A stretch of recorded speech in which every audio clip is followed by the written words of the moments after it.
everyone, today in Sangi's Cookery we are going to see how to prepare the Tindli bath or the Kovakkai rice, which is known in Tamil. This Kovakkai rice is a spiced and a tasty IV Gourd recipe which is usually from the Maharashtrian cuisine. This is definitely a variation when compared to the normal pulao or biryani and tastes really yum. So before we go into the procedure as to how to prepare the Tindli bath or the Kovakkai rice, if you are watching my video for the first time, I would request you all to subscribe to my channel and also click on the bell icon for further interesting recipes and notifications.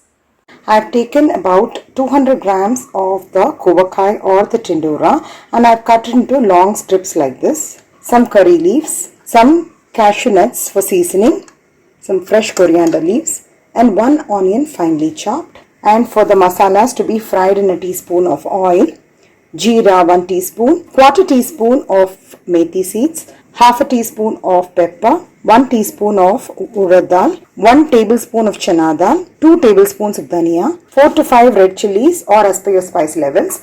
If you want a little bit of color, you can even add the bared ghee red chilli or the Kashmiri red chilli, 2 to 3 tablespoons of grated coconut, 8 to 9 small onions or the shallots, 4 to 5 flakes of garlic. And for the masala powders, 1 teaspoon of goda masala powder, or if you don't have goda masala powder, you can substitute with the garam masala powder.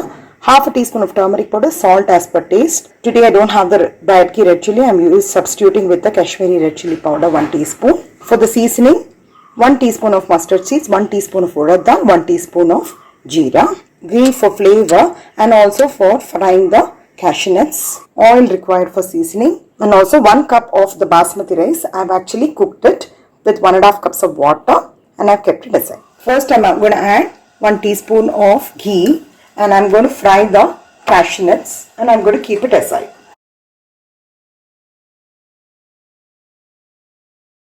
Now in the same pan, you can either add ghee or oil. I am not adding anything because since I have already fried the cashew nuts, there is some ghee left over. So in the same pan I am adding the channa dal and urad dal.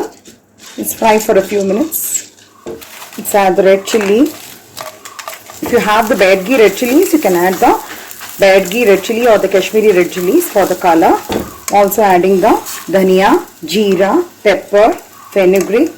Few people do not like to add any masalas. In that case, you can add a clove or cinnamon stick, small stick while frying this. At this stage, I am going to add the small onions, also the garlic. Fry for a few minutes. Once the onions get fried, we can add the freshly grated coconut. If you want, you can add, but adding coconut adds to the flavor of this rice. Let's fry for a few minutes. You don't have to fry until the coconut turns golden brown. Just the moisture of the coconut needs to go. So until that time, if you fry, it's more than enough. Once all the ingredients of the masala has been fried, we're just going to transfer this to the mixie jar and we're going to coarsely powder it. Just make a note that it need not be finely powdered. It has to be coarsely powdered. Now in the same pan, just adding some oil. Going to add the mustard seeds, urad dal, some jeera, also adding 1 red chilli split and some curry leaves. It's always a good practice to cut the curry leaves and add. You can actually roughly cut it with your hands, so you don't have to finely chop it using a knife. Now I'm going to add the finely chopped onions. Let's fry this for a few minutes. I'm also adding a little bit of turmeric powder and some salt and also the washed Kovakkai or the Tindora. Let's cover and cook this for a few minutes. Just going to sprinkle a little bit of water. This is also going to add some more salt which is required for the Tindora. Once the Tindoras are half cooked, I am adding the Kashmiri red chilli powder and mixing it up nicely. 1 teaspoon of goda masala powder. If you don't have the goda masala powder, you can add the garam masala powder. After 2 to 3 minutes, you can see that the tindoras are cooked well. And now I am adding the coarsely ground masala. And let's cook this until the raw smell goes.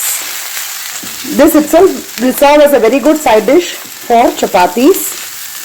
because it's got all the masalas in it.